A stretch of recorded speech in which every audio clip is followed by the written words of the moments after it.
ಕರಾವಳಿಯಲ್ಲಿ ಮತ್ತೆ ನೆತ್ತರು ಹರಿದಿದೆ. ಪರಿಸ್ಥಿತಿ ಬೂದಿ ಮುಚ್ಚಿದ ಕೆಂಡದಂತಾಗಿದೆ. ಇಬ್ಬರು ಯುವಕರ ಮೇಲೆ ತಲವಾರ್ನಿಂದ ದಾಳಿಯಾಗಿರುವಂಥದ್ದು. ಮತ್ತೊಮ್ಮೆ ಕರಾವಳಿ ಈಗ ರಕ್ತದಿಂದ ನೆಂದಿರುವಂಥದ್ದು. ಪಿಕಪ್ ವಾಹನದ ಚಾಲಕ ಅಬ್ದುಲ್ ರಹೀಮ್ನ ಭರ್ಬರ ಹತ್ಯೆಯಾಗಿದೆ. ಕಲಂದರ್ಗೆ ಗಾಯ ಆಗಿದೆ. ಆತನನ್ನು ಆಸ್ಪತ್ರೆಗೆ ದಾಖಲಿಸುವಂತಹ ಕೆಲಸ ಆಗಿದೆ. ಬಂಟ್ವಾಳದ ಕುರಿಯಾಳ ಸಮೀಪದ ಇರಾಕೋಡಿಯಲ್ಲಿ ನಡೆದಂತಹ ಘಟನೆ ಇದು. ಈ ಮೂಲಕ ಕರಾವಳಿಯಲ್ಲಿ ಮತ್ತೆ ನೆತ್ತರು ಹರಿದಿರುವಂಥದ್ದು. ಬುದ್ಧಿವಂತರ ಜಿಲ್ಲೆ, ಕೋಮು ಸೂಕ್ಷ್ಮ ಜಿಲ್ಲೆ, ಕರಾವಳಿ ಭಾಗದಲ್ಲಿ ಮತ್ತೆ ನೆತ್ತರು ಹರಿದಿರುವಂಥದ್ದು ಸ್ಥಳೀಯರ ಆತಂಕವನ್ನು ಜಾಸ್ತಿ ಮಾಡಿದೆ. ಪಿಕಪ್ ವಾಹನದ ಚಾಲಕ ಅಬ್ದುಲ್ ರಹೀಮ್ನನ್ನ ಭರ್ಬರವಾಗಿ ಹತ್ಯೆಗೈಯಲಾಗಿದೆ. ಕಲಂದರ್ ಅನ್ನುವಂತಹ ವ್ಯಕ್ತಿಗೆ ಗಂಭೀರವಾಗಿ ಗಾಯವಾಗಿದ್ದು ಆಸ್ಪತ್ರೆಗೆ ಶಿಫ್ಟ್ ಮಾಡಿರುವಂತಹ ವಿಚಾರ ಗೊತ್ತಾಗಿದೆ. ನೀವು ಕೂಡ ಕೊಲೆಯಾದಂತಹ ಅಬ್ದುಲ್ ರಹೀಮ್ನ ಫೋಟೋವನ್ನು ಗಮನಿಸ್ತಾ ಇದ್ದೀರಿ. ಪಿಕಪ್ ವಾಹನವನ್ನು ಓಡಿಸ್ಕೊಂಡು ಜೀವನವನ್ನು ನಡೆಸ್ತಾ ಇದ್ದ. ಅದೇ ಪಿಕಪ್ ವಾಹನ. ಈತನನ್ನು ಟಾರ್ಗೆಟ್ ಮಾಡಿ ಹತ್ಯೆಗೈಯಲಾಗಿದೆ. ಈಗ ಗೊತ್ತಾಗಬೇಕಾದಂತಹ ವಿಚಾರ ಅಂದರೆ ಇದು ವೈಯಕ್ತಿಕ ಕಾರಣಕ್ಕಾಗಿರುವಂತಹ ಹತ್ಯೆಯೋ ಅಥವಾ ಬೇರೆ ಇನ್ನೇನಾದರೂ ಕಾರಣ ಇದೆಯೋ ಅನ್ನೋದು ಗೊತ್ತಾಗಬೇಕಾಗುತ್ತೆ. ಪೊಲೀಸರು, ಸರ್ಕಾರ ಮೊದಲು ಮಾಡಬೇಕಾಗಿರುವಂತಹ ಕೆಲಸವೇ ಇದು. ಯಾಕೆಂದರೆ ಮೊದಲೇನೆ ಕೋಮು ಸೂಕ್ಷ್ಮ ಜಿಲ್ಲೆ ಅದು.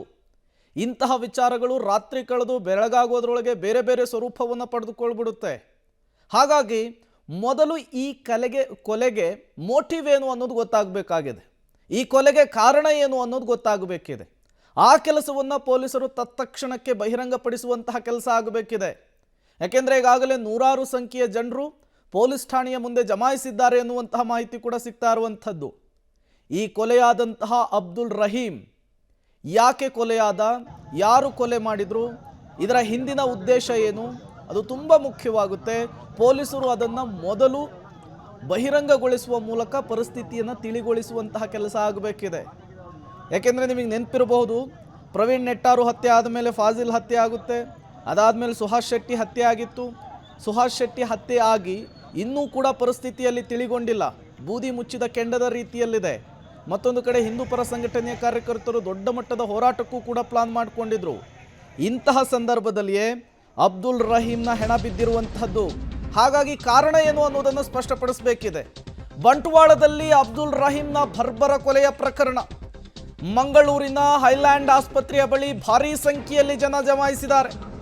ಹೈಲ್ಯಾಂಡ್ ಆಸ್ಪತ್ರೆಗೆ ಕಲಂದರ್ನನ್ನು ದಾಖಲಿಸಿದ್ದಾರೆ. ಆಸ್ಪತ್ರೆಯ ಎದುರು ಪೊಲೀಸರ ವಿರುದ್ಧ ಸಾರ್ವಜನಿಕರು ಆಕ್ರೋಶವನ್ನು ಹೊರಹಾಕ್ತಿದ್ದಾರೆ. ಅಬ್ದುಲ್ ಹತ್ಯೆಯನ್ನು ಖಂಡಿಸಿ ದೇರಳಕಟ್ಟೆಯಲ್ಲಿ ರಸ್ತೆಯನ್ನು ತಡೆದು ಕೂಡ ಪ್ರೊಟೆಸ್ಟ್ ಆಗಿದೆ ಅನ್ನೋದು ಗೊತ್ತಾಗ್ತಾ ಇದೆ. ಹಾಗಾಗಿಯೇ ನಾನು ಹೇಳ್ತಾ ಇರುವಂಥದ್ದು, ಈ ಹತ್ಯೆಯ ಹಿಂದಿನ ಉದ್ದೇಶ ಏನು, ವೈಯಕ್ತಿಕ ಕಾರಣಕ್ಕೇನಾದರೂ ಆಗಿದೆಯಾ, ಏನು ಎತ್ತ, ಎಲ್ಲವನ್ನೂ ಕೂಡ ಈಗ ಪೊಲೀಸರು ಕಂಡುಕೊಳ್ಬೇಕಿದೆ.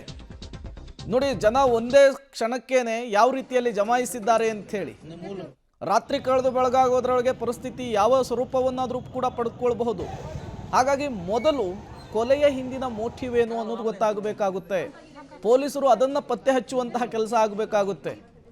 ಪರಿಸ್ಥಿತಿ ಕೈ ಮೀರುವ ಮೊದಲು ಪರಿಸ್ಥಿತಿಯನ್ನು ತಿಳಿಗೊಳಿಸುವಂತಹ ಕೆಲಸ ಆಗಬೇಕಿದೆ. ಯಾವಾಗ ಅಬ್ದುಲ್ ರಹೀಮ್ನ ಹತ್ಯೆ ಆಗಿದೆ ಅನ್ನುವಂತಹ ವಿಚಾರ ಗೊತ್ತಾಯಿತು, ಯಾವ ಪ್ರಮಾಣದಲ್ಲಿ ಅಲ್ಲಿಯ ಸ್ಥಳೀಯರು ಜನ ಸೇರಿದ್ದಾರೆ ಅನ್ನೋದನ್ನು ಕೂಡ ನೀವು ಗಮನಿಸ್ತಾ ಇದ್ದೀರಿ. ಪೊಲೀಸರ ವಿರುದ್ಧವೇ ಆಕ್ರೋಶವನ್ನು ಕೂಗ್ತಾ ಇದ್ದಾರಂತೆ. ಪೊಲೀಸರು ಅವರನ್ನು ನಿಯಂತ್ರಿಸುವಂತಹ ಕೆಲಸವನ್ನು ಕೂಡ ಮಾಡ್ತಾ ಇದ್ದಾರೆ.